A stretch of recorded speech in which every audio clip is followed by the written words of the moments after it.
right, so we're going to grade the Mets pitching staff now and how they performed in the first half of the 2023 season. And I'll start with Kodai Senga. Senga has been pretty much by default the Mets ace this year. I'm going to say without Senga, probably this team's in a lot worse shape. But he has pitched very well, particularly over his last few starts. We're starting to see Senga continue to evolve into the pitcher that I think most people are expecting him to be, and guy I think most people think he can be. With Senga, it's a matter of if this guy can kind of harness all of his abilities and adapt to the major league schedule and get used to pitching in a 5-man rotation. It's going to be something really special to watch. I mean, we've seen with Shohei Ohtani how good Ohtani is and how good Ohtani can be at times. And Ohtani's been doing this for some time. I think Senga has kind of reached that level that Ohtani is at, maybe a little bit below Ohtani's level, but just as a pitcher. But there's a lot to like about what he's been doing. He has a 3.31 ERA. His FIP shows that he's been pitching probably not as good as that ERA displays, but fantastic strikeout rate, 11.3 strikeouts per 9 innings. It's really just his walks where he has a very large, that walk rate is balloons to an unsightly 4.7 per 9 innings. It's 47 walks, 89 innings pitched. Something that has to be improved upon. However, when he's on, he's really on. I mean, there's really no situation where he's been pitching like average. When he's on, the guy pitches outstanding. When he's not on, it can be really ugly to watch really fast because if he doesn't have that forkball working or his fastball is centering in a little bit more over the plate, the result of it all is that he can run into a lot more problems.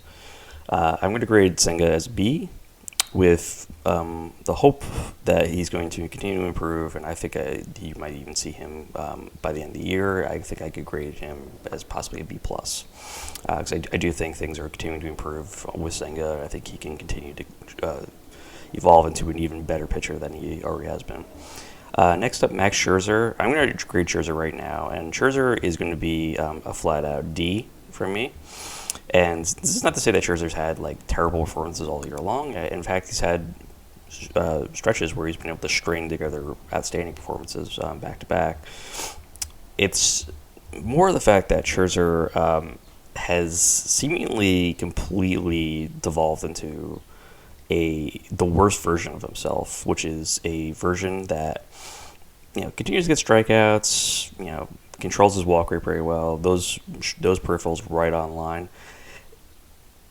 It's pretty clear, though, now he cannot really pitch at the same level that he's been able to before. His fastball velocity has diminished significantly.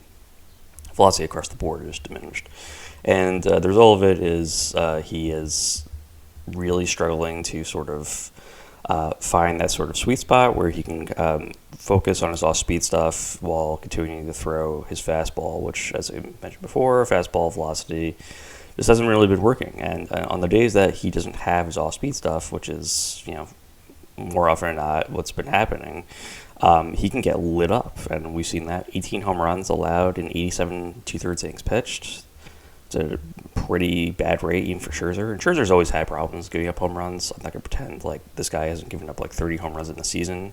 In the same season that I think he won the Cy Young Award, he'll get absolutely lit up every once in a while because it just happens with him. It's really hard to describe. Yeah, in 2016 when he won the Cy Young, pitching for the Nationals, he won 20 games that year, struck out 284 batters, led the league in home runs allowed by a pitcher. This is just who he is. The problem is that he's not really thriving in any other sense. So he's giving up home runs, and he's doing it with men on base. And as I said, the strikeout rate and the walkout rate are online, but he's not doing anything else really well. He's allowed 85 hits in 87 2/3 innings pitched. That's really high for him. That's probably where he's having the most trouble now. It's not really kind of walking anybody. It's not that he's not striking people out. He's doing that kind of right on line with his career norms. it's the amount of hits that he's allowing, which is surprisingly high. He's allowed 8.7 hits per 9 innings this year. To be clear, his career rate 7.4, and he has not allowed that many hits per 9 innings in a full season since, I want to go back here, 2011. So this is a real regression from him, and he's just, and this is again, his velocity is just not as good as it used to be. Batters are just able to find him a little bit easier. I think probably the changing rules probably resulting in some of the more of the issues that he's been having, but it's just been a real struggle to watch Scherzer, and very disappointing.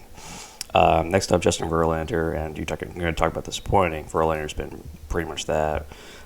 There's really nothing to say about Verlander. He's just been very unextraordinary. It's like I'm gonna read off his peripherals from the year before and this year. So last year with the Houston Astros, remember he won the Cy Young Award, won 21 games, 2.58 ERA.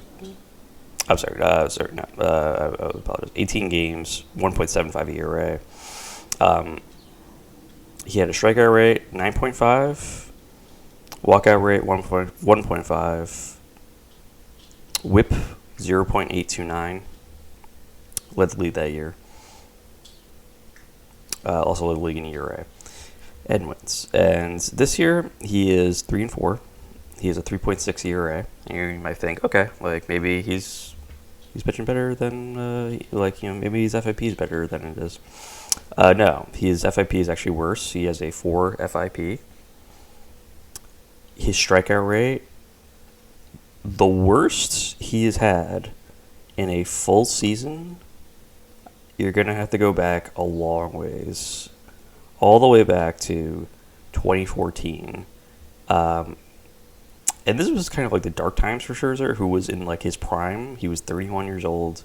But he was having a lot of trouble, and he was coming off those outstanding seasons in Detroit, where he had won the Cy Young Award, and he was clearly held the belt for pitchers, for being the top pitcher in baseball, but was having a lot of trouble sort of finding his place. And it wasn't until he really went back to Houston, when he went to Houston, that he sort of bounced back and was looking much more like the pitcher that we knew him to be. This is looking a lot more like 2014 Scherzer for the Mets. The strikeout rate, as I mentioned, 7.3 is his worst in a season since 2014. His walk rate has increased 2.4. He has not had a walk rate that high since, you guessed it, 2014. His FIP of 4. His worst in a full season since, you're going to have to go back even farther ways, all the way back to 2008. And that is distressing to watch, because in 2008, he led the league in losses. He had a 4.84 ERA. People were basically like, is this guy actually any good, or is he just a complete flash in the pan, like, talented rookie, but a guy who's not going to make it? And that was a bad year for Detroit, and it's kind of been sort of like that version. He just cannot find himself, really, at this point. And definitely not what the Mets are paying for. As a reminder, they're paying this guy $43 million a year. They basically put up the sort of pitching that I would expect from a number 3 or 4 starter. It's pretty shocking. He just has not been pitching like the ace that they're paying for. As a reminder, Verlander was a backup plan. Their intention was to sign DeGrom again, but as it turns out, this was probably the better option, because DeGrom's out for the remaining year, maybe for the rest of his life, and we'll see if Verlander can improve. I honestly don't know. It's a real hard way to kind of describe what exactly is wrong with him, other than basically, Father Time might be catching up to him, and the injury at the beginning of the year didn't help. His velocity is pretty on par with everything that he's ever done. It's hard to describe what exactly he's doing that's not really working. I think he just got off to a very slow start, and it's been sort of hard for him to work his way out of it. So he's been pitching really average at best. I'm going to grade him as a C+. And I feel comfortable with that grade, honestly. Looking at his numbers, I don't really see anything that's really like jumping off the board to me. So, next we have Carlos Carrasco, who's been terrible. I'm going to grade Carrasco as a D minus for a horrendous performance, just in comparison to what he did last year.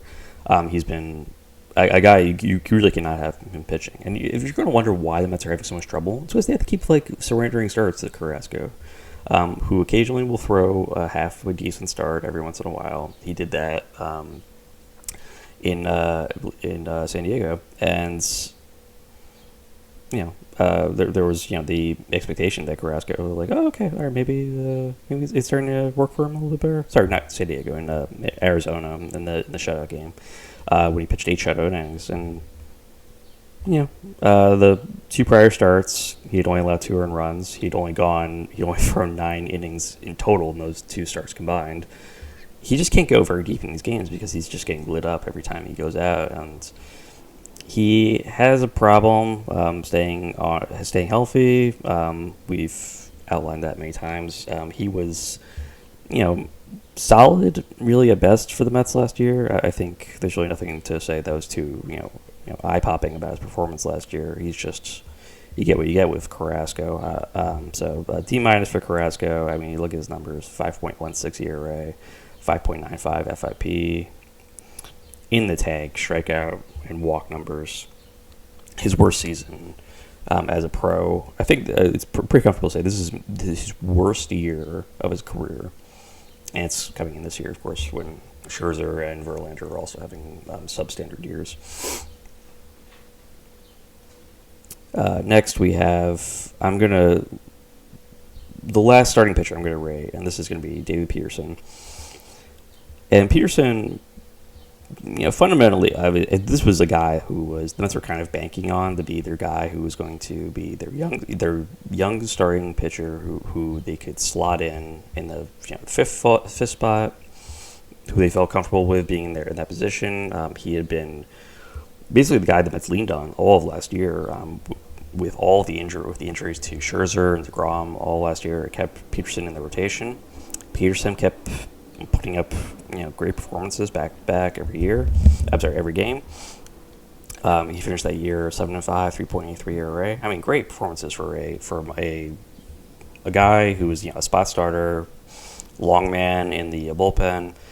Basically, whatever spot they wanted him to be in, Peterson just kept working in it, and he did well and had a good year last year.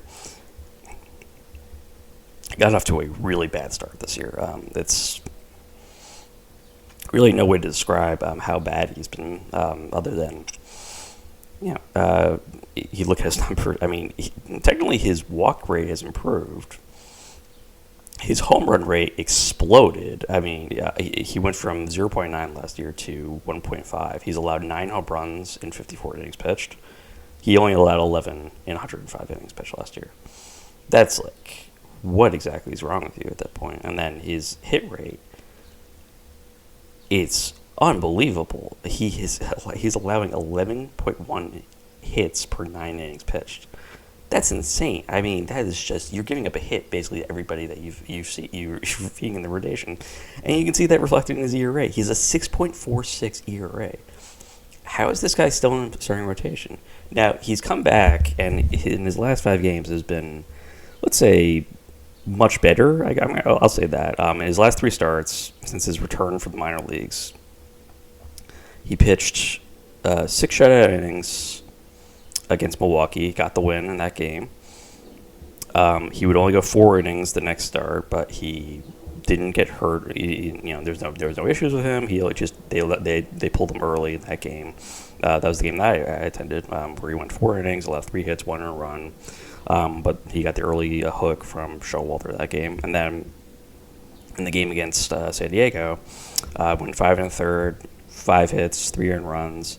Basically, these are much more what you're expecting from Peterson. So, chalk it up to whatever was some kind of issue with him. Maybe in his mechanics, maybe in whatever he was doing last year that just wasn't working. But the result of it all was he's just been a complete disappointment this year. And again, what exactly is wrong with Mets rotation here? They just cannot seem to put it together in back-to-back starts. They are having career bad years across the board. And what can you really say about that other than, there's probably some issues with the Mets pitcher. This is an older rotation with the exception of Peterson. Things, obviously changed a lot for them in the course of one season because all these guys were having great years last year. And this year, let's say they have been complete shit. Let's be very honest here. They've been complete shit this year. All right, so the Mets bullpen. This was a situation where and Peterson I'm going to grade I'll grade Peterson as a D because I feel like that's about right with what he's been doing for the Mets this year. All right, so the Mets bullpen, they had Edwin Diaz not in the plan. Was expected to be the closer, but of course, season-ending injury potentially. We don't know when exactly Diaz is expected to return, but the expectation is that Diaz is not going to be pitching this year. So bullpen all gets thrown apart, and we have Dave Robertson taking over the closing roles. I don't really know what to say about Robertson other than he's been basically what you would expect him to be. He's actually been pitching very well for the Mets, 2.06 ERA. He is 12 for 15 in save opportunities. He has a 10.5 strikeout rate, 2.5 walk rate. When you see his FIP compared to his ERA, you realize okay, this guy's probably getting away with a certain amount of luck in terms of what he's doing. He has a 3.59 FIP to a 2.06 ERA. So he's definitely not doing as well as it would seem. And I don't really, that's nothing really to say against Robertson, where I think he had to fill a role that was the one that he was not expected to be in. When they signed him, they were expecting him to be the setup man to Diaz and to fill the eighth inning role. Going into the closing role, which he's done before with some moderate success, I guess you'd say. As his career as a reliever, he's been fairly successful for the most part. You can't really say that his walk rate is below his career best, so that's good. Strikeout rate is lower than probably what the Mets were hoping for, and the FIP is definitely higher than what the Mets were probably expecting. But actually, pretty much right on for his career from the last few years with all the teams that he's pitched for. So I really can't say anything bad about Robertson. I think he's been pretty decent for the Mets overall. I'm gonna grade him as a B+. Adam Ottavino, he's going to be a B-, which feels pretty lenient, honestly. He has kind of kicked into gear lately in his last few appearances. Has been pitching much better, but after what was a great bounce-back season in 2022 with the Mets, he has taken a step backwards, particularly in his walk rate. You can see that walk rate has almost doubled from 2.2 last year to 4.2 this year. His strikeout rate has dipped. He has across the board been much worse than he was last year. And again, this is kind of the risk you take with a veteran reliever. They may pitch at the same rate that they did the previous year, but they may also regress, and he's regressed in major ways, particularly his walk rate, which is just a pretty discouraging rate right now to look at. So on a video, B-, I really can't, that's, again, as I said, pretty lenient. I think probably he's been pitching more at a C tier, but let's say that Ottavino is a B-. Brooks Raley, after a really bad start to the year, has really kicked into gear. I mean, his numbers for the last couple months, outstanding, really. I can't really say enough about his performance. He's been probably the most critical reliever in that bullpen because He's been the guy who you can really count on probably the most. You look at his ERA and FIP. He's another guy who's probably getting away with more than most people would be. A 3.98 FIP to a 2.30 ERA. So strikeout rate, pretty good, 9.8 per 9 innings, but below his career best. His career average, and the walk rate about right on line with his career average. So his numbers are pretty much what the Mets were expecting for this year, and I think he's done everything that they were really hoping him to do. Not counting that bad start to the year, but he's, as I said, really poured it on lately. So I would grade Rayleigh as a B. And finally, I'm going to grade Drew Smith. And Drew Smith was one of the holdovers from last year in the Mets bullpen. The Mets were kind of hoping that they would be able to see a little bit more from Smith from his success last year. A little bit less of the problems that he was having. And he has not really done well for the most part. I would grade him as a C-. There's been flashes, and that's been sort of the thing with Smith for his entire career at the Mets. He's just had flashes where he's looked exceptionally good, and then other stretches where he's just not really had it. And you can see it reflected in his FIP for against his career ERA. He's a 3.44 career ERA, 4.40 FIP. For the year, he's actually looking at probably his worst year. He has a 4.30 ERA for this year. 4.47 FIP. He's striking out guys. He has 34 strikeouts and 29 innings pitched. But the walk rate has ballooned. He has now allowed 13 walks in 29 innings. That's good for four walks per 9 innings ratio for Smith. So he has not really pitched well. In terms of what I would grade the Mets' overall success for the year, I would grade the Mets as a D. Some outlets and have put them in as an F. That seems very almost malicious in terms of like what they're expecting. I mean, to grade the Mets as an F.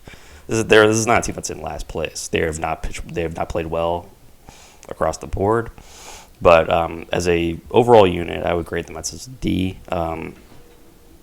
The offense, I would probably grade overall as a unit C+. Pitching rotation is a D. Bullpen, C+. C, probably. So you look at it all, this is a team that's probably has well below average, but their expectations were. Most people put them as one of the top 5 teams in baseball in the preseason rankings, and they have across the board not reached that level, and it's just because of a lot of veterans not playing up to their standard. It's led to a lot of situations where Showalter's unfortunately had his job on the line. If I was going to grade Showalter, I would honestly just grade him as a B probably. Last year he was an A, and that's nothing to do with, I think, anything with Showalter.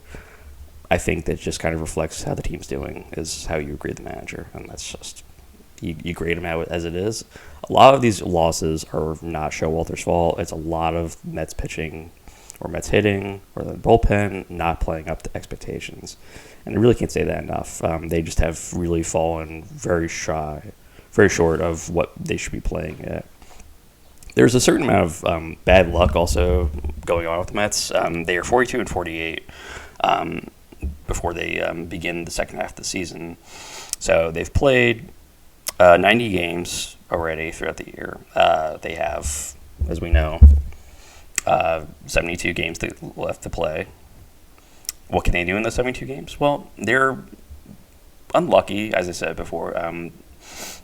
Based on their runs scored and runs allowed, they should be playing 500 ball. They shouldn't be 6 games under. So we can probably guesstimate that this is a team that should be improving just by the fact that luck should eventually swing back in their favor. So I would say that there's a good chance of that. We've seen with improvements from players like Lindor recently, with Verlander, with Senga, with Peterson, that Some of the guys are starting to sort of more round into form, and they were playing much better in the start of this month in games against the Giants and Diamondbacks, and even in one game against the Padres. They had flashed much more of a improved attitude looking, and before just kind of flatlining those last two games in San Diego. So the hope is that they continue to improve. I don't really know what to say about the Mets other than they've been largely disappointing. They're going into a series now where they're going to finish up their West Coast run. They return home to play the Los Angeles Dodgers, and then they're going to play the Chicago White Sox. So these are huge games, and important for the Mets to kind of start on the right foot, so as to kind of get the bad feel of the first half off their minds and off everyone's minds, really. If they can come out strong in the second half, I think that could go a long ways towards improving themselves. There's a long shot option of them still making a wild card spot, but they have to hit the improvements, and they have to hit the gas fast now. They cannot afford to dick around any more than they already have this year. If they do, it's just going to be a really bad year, and they're going to start selling off assets pretty fast. So this series against the Dodgers is a critical indicator for how the Mets are going to go the remainder of the season, and if they're going to be buyers or sellers before the trade deadline. Thank you for listening to the Mike's Mets podcast. Please be sure to follow us on Spotify and subscribe to our YouTube channel as well. Finally, please also follow the podcast Twitter, which is Mike's Mets Pod, all one word. Appreciate your time and have a wonderful rest of your day or evening. Let's go, Mets.